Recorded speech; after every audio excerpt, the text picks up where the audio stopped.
Greetings, welcome to another episode of Counterpunch with Trevor Loudon. Please subscribe to Epoch TV, like the show, share the show. We document the unfolding world communist revolution, and right now we're seeing it play out in the battle for Ukraine. Now, the first casualty in any war is truth, and that's certainly the case with the current war. There's propaganda on both sides, but we need to realize the Russians have the most sophisticated and extensive propaganda operation in the world. They have tens of thousands of people literally sitting at computers, pouring their stuff onto the internet every single day. It's gotten to the point where many American and Western patriots and conservatives are totally confused about the war. Something that seemed very black and white at the start, a massive nation attacking a much smaller nation with no provocation whatsoever. Very clear cut. But now it's more confused. A lot of Americans, a lot of Westerners are thinking, well, maybe Putin was justified. Maybe he's going in after those biolabs. Maybe he's saving us from the New World Order.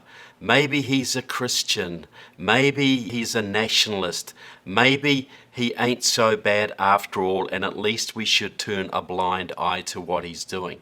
That is seeping into our consciousness and muddying the waters exactly as the propagandists want to happen.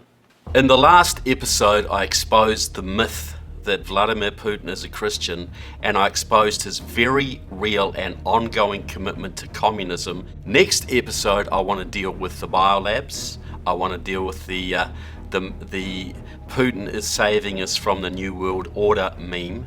But this time I want to focus on the Ukraine is a Nazi country myth.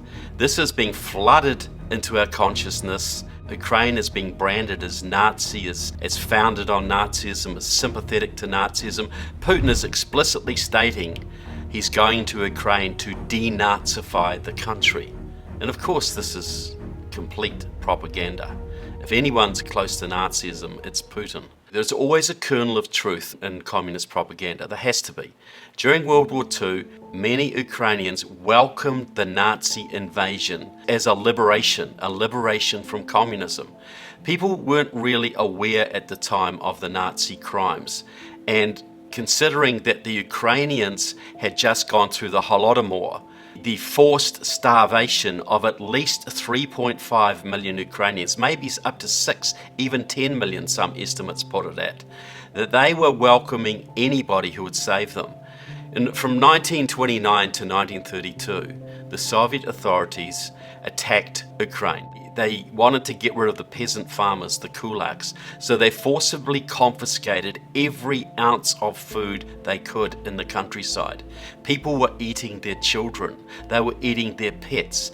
They were forced to do unspeakable acts because some of the greatest agricultural land in the world was totally denuded of its food. That was a deliberate attack by Stalin and his people on the people of Ukraine. So it's sort of not too hard to understand why Ukrainians might have welcomed anybody who wanted to take down Stalin. During World War II, the Ukrainian nationalist leader Stepan Bandera and others did raise armies to help the Nazis to fight Stalin. They collaborated with the Nazis. And even today, in some parts of Ukraine, Stepan Bandera is regarded as a national hero. He's reviled by some Ukrainians and loved by others. But even those who love him, they don't love his Nazi collaboration. They love the fact that he stood for the Ukrainian nation against the communists. It's worth remembering that during World War II, Norway had a Nazi regime led by Vidkun Quisling. That's where the word Quisling comes from. It means a traitor. France had Marshal Pétain, who was a Nazi collaborator who led France for several years. There were many Nazi collaborators in France. The same sort of thing happened in Holland. The same sort of thing, the Austrians welcomed Hitler into their country. They voted by a huge majority to ally themselves to become part of Nazi Germany. And part of the reason for that was the extensive violence that Austrian communists had been causing in the streets for several years before. So this is the thing, they're caught between the evil socialist Nazis on one side and the evil communists on the other, and people reach out for desperate solutions. In Britain, you had Oswald Mosley's Black Shirts, who openly supported the Nazis. In America, you had German-American Bund, who supported the Nazis. Spain had a communist government before World War II, and that was overthrown by General Franco, who had the support of Nazi Germany and fascist Italy. So all of these countries have had Nazi pasts, but is it fair to label them today as Nazi countries?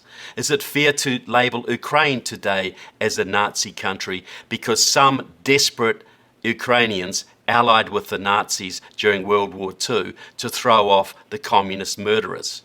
It's a grey moral area, but it's certainly not fair to label today's modern Ukrainians as Nazis. In today's Ukraine, there are a few genuine Nazis. There are a few, as there are in Russia, as there are in Germany and Spain and Holland and Canada and New Zealand and Australia and the United States and many other countries. They are tiny, tiny minorities who mean nothing. The Azov battalion, which is now part of the Ukrainian army, has been labelled with the Nazi label. And as far as I can tell, there are a few genuine Nazis involved in this. Most of them are Ukrainian nationalists, most of them are Bandera supporters. But they are 2,500 people in a country of 44 million people. They are hardly representative of the Ukrainian people in general. Here's a report of alleged Azov battalion atrocities. It says report of an Azov battalion torture chamber located in the suburbs of Mariupol by the Russian army. But if you look at the report and where it comes from, it's printed in the Morning Star. That is the newspaper of the British Communist Party. Now maybe it's true, I do not know. But anything that comes out of the communist media, you have to take with a very, very big grain of salt. In 2014, Russia annexed the Crimea on the Black Sea. It had been part of Russia once, it was part of Ukraine. They marched in and effectively took it. At the same time, they encouraged so-called separatist rebellions in two eastern Ukrainian provinces bordering Russia, Luhansk and Donetsk. Now, the story was that there was a separatist movement there because the local Russian-speaking people, and about half of Ukraine is Russian-speaking, they were upset about the persecution of Ukrainian Nazis, and Ukraine was trying to stamp them out, and Ukraine was persecuting them.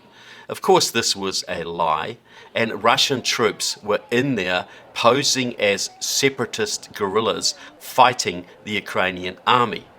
And eventually these separatist troops, who were supporting actually communist movements in Luhansk and Donetsk, prevailed, and those two provinces are now held by Russia and have been formally recognized as independent states since the invasion of Ukraine by Vladimir Putin. They're effectively part of Russia now, and they both have communist, openly communist governments.